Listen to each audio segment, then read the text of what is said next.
Over a week ago, People Make Games has released their investigative documentary revealing Ubisoft outsourced work to a studio where employees lived under conditions that are described as cult-like. Despite the severity of this story, the Access Gaming media has remained silent. Salam, I'm Mustafa. I am the solo developer and the founder of Path. I wanted to address this topic as it's deeply disturbing, one that the media should not be ignoring, but they are. Last week, People Make Games released a 50-minute exposé uncovering the horrific conditions at Brandoville. Workers were controlled down to what they ate, how they dressed, and when they can sleep. The report included accounts of forced self-harm and even a miscarriage due to extreme overwork.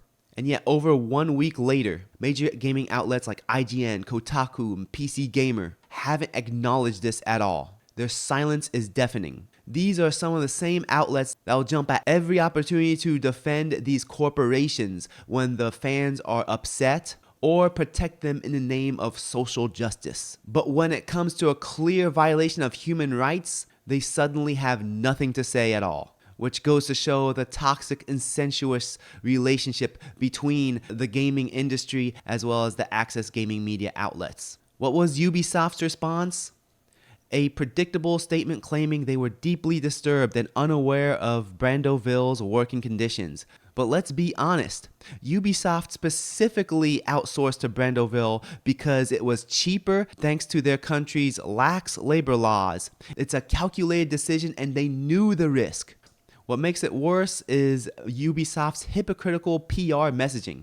Recently, Assassin's Creed franchise boss Mark Alexis Cote gave a long speech about standing up to democratic values, diversity, and inclusivity.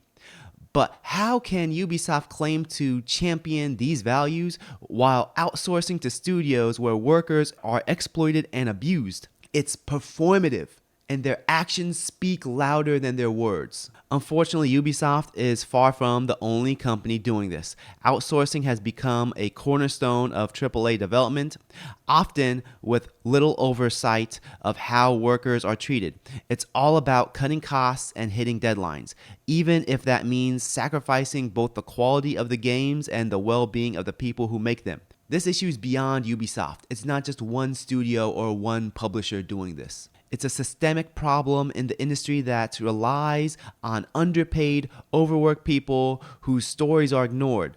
That's why it's crucial to raise awareness. If we don't focus our attention on these abuses, then nothing will change. We need to force the media to acknowledge that this is happening.